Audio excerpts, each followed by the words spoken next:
દોસ્તો, મારી ગુચ્છુની મોજ ચેનલમાં આપનું સ્વાગત છે। આજના વિડીયોમાં આપણે વાત કરવા જઈ રહ્યા છીએ કે જો વૃદ્ધાશ્રમમાંથી તે બેનીબાનો ફોન આવ્યો અને વિડીયો કોલમાં બધા લોકોએ વૃદ્ધાશ્રમના બધા જ માતા પિતાએ સંજયભાઈ રણજીતભાઈ બધા જોડે શું વાતચીત કરી, શું તેમને આશીર્વાદ આપ્યા કે કઈ વાત કહી તમારે સાંભળવું છે।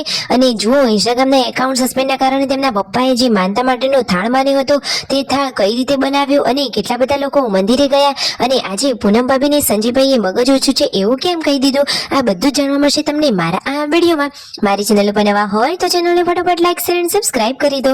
Full video in Thakor family blog channel દોસ્તો, ફૂલ વિડીયોની લિંક ડિસ્ક્રિપ્શનમાં મૂકેલી છે, ત્યાં જઈને તમે આખો વિડીયો વોચ કરી શકો છો। આવી ટૂંકી ટચુકડી લાઈવ લેટેસ્ટ એન્ડ ટ્રેન્ડિંગ માહિતી મેળવવા માટે ફટાફટ મારી ચેનલને સબસ્ક્રાઇબ કરી દો।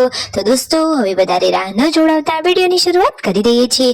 તો આજે તો ઘરમાં બની રહ્યા છે નાસ્તામાં એકદમ ગરમા ગરમ ગોટા। તો જુઓ તો ખરા, મેથી અને પાલકના બની રહ્યા છે એકદમ સરસ મજાના યમ્મી યમ્મી ક્રન્ચી ગોટા। તો આજે તો બધાને નાસ્તો કરવાની મજા જ પડી ગઈ। અને જુઓ દોસ્તો, જુઓ પૂનમ ભાભી શું બનાવી રહ્યા છે। અરે જુઓ, આજે તો બની રહ્યા છે સરસ મજાના બાજરીના રોટલા અને પૂનમ ભાભી તો જુઓ મિત્રને સરસ મજાનું ખવડાવી રહ્યા છે। અરે ગામડાનું જીવન તો બાકી મજા જ પડી જાય।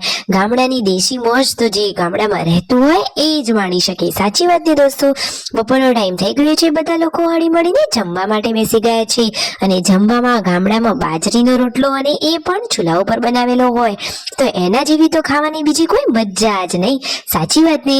અને જુઓ તેમની માનીતી આ ભેંસ કેવી મસ્તી કાઢી રહી છે। આજે તો જેન્સુ અને ગુડ્ડુની સ્કૂલમાં પતંગ મહોત્સવ હતો તો એ તો પતંગ અને ફિરકી લઈને સ્કૂલમાં ગયા હતા, તો હવે સ્કૂલમાંથી તેઓ આવી ગયા છે। અને જુઓ સંજયભાઈ શું કરી રહ્યા છે, એ તો ખાટલાનું આ ઓણ ભરી રહ્યા છે। અને આજે આવ્યો છે વૃદ્ધાશ્રમ ડીસા, જેઓ તેઓ મુલાકાતે ગયા હતા તેમનો વિડીયો કોલ। તો દોસ્તો આજે તો જુઓ તેમના તો આ ઠાકોર ફેમિલીને ઘણા બધા આશીર્વાદ મળી ગયા। બધા જ લોકોએ તેમનો ખૂબ ખૂબ આભાર માન્યો। અને એ બેન જે આ ચલાવે છે એવું કહે છે કે આજ સુધી એક આખા મહિનાનું કરિયાણું તો કોઈએ દાન આપ્યું નથી। ખરેખર ઠાકોર ફેમિલીએ આટલું સરસ મોટું દાન આપી ખૂબ જ સેવાનું કામ કર્યું છે, એકદમ પુણ્યનું કામ કર્યું છે। અને તેઓ આમ જ બધા લોકોની મદદ કરતા રહે અને ભગવાન તેમને ખૂબ ખૂબ આપે એવી જ પ્રાર્થના। અને જો તેમના પપ્પાએ ઇન્સ્ટાગ્રામ એકાઉન્ટ પાછા આવવાની જે માનતા રાખી હતી એના માટેનો તેઓ થાળ બનાવી રહ્યા છે। એ પણ ચૂલા ઉપર સરસ મજાની મોટી કઢાઈ મૂકી ઘી ગોળનો પાયો લાવી અને સરસ મજાનો થાળ બનાવે છે। તો હવે થાળ બની ગયો છે એકદમ રેડી। તો હવે જવાનું છે મંદિરે દર્શન કરવા માટે। દોસ્તો, મનની ઈચ્છા તો મનોકામના ભગવાન અવશ્ય પૂર્ણ કરે છે। આપણી શ્રદ્ધા હંમેશા અડગ હોવી જોઈએ। સાચી વાત ને। અને જુઓ થોડુંક ખીરું બચ્યું હતું તો આજે તો રાત્રે પણ બની રહ્યા છે ગરમા ગરમ ગોટા। તો બધા લોકોને તો આજે આખા દિવસમાં મસ્ત મજાના ગરમા ગરમ ગોટા ખાવા મળી ગયા।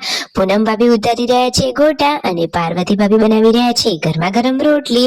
તો બધાને એકદમ ટેસ્ટી અને યમ્મી યમ્મી ગરમા ગરમ ખાવાનું હવે રેડી પીરસવામાં આવશે। અને સંજયભાઈ જુઓ આ ખાટલાનું તેમનું કામ અધૂરું હતું એ પૂરું કરી રહ્યા છે। ફાઇનલી હવે માતાજીની માનતા કરી અને રાત્રે મંદિરેથી પાછા આવી ગયા। બહુચર માતાના મંદિરે તેમને થાળ માન્યો હતો કે જે તેમના કુળદેવી છે, તો ત્યાં તેઓ થાળ ધરાવી અને પ્રસાદી લઈને ઘરે આવ્યા।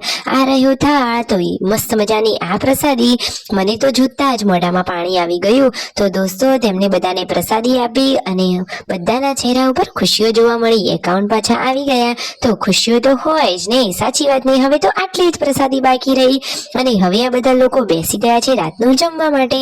તો જમવામાં સરસ મજાનું રેડી થઈ ગયું છે સરગવાનું શાક, રોટલી અને સરસ મજાનો માતાજીનો થાળ।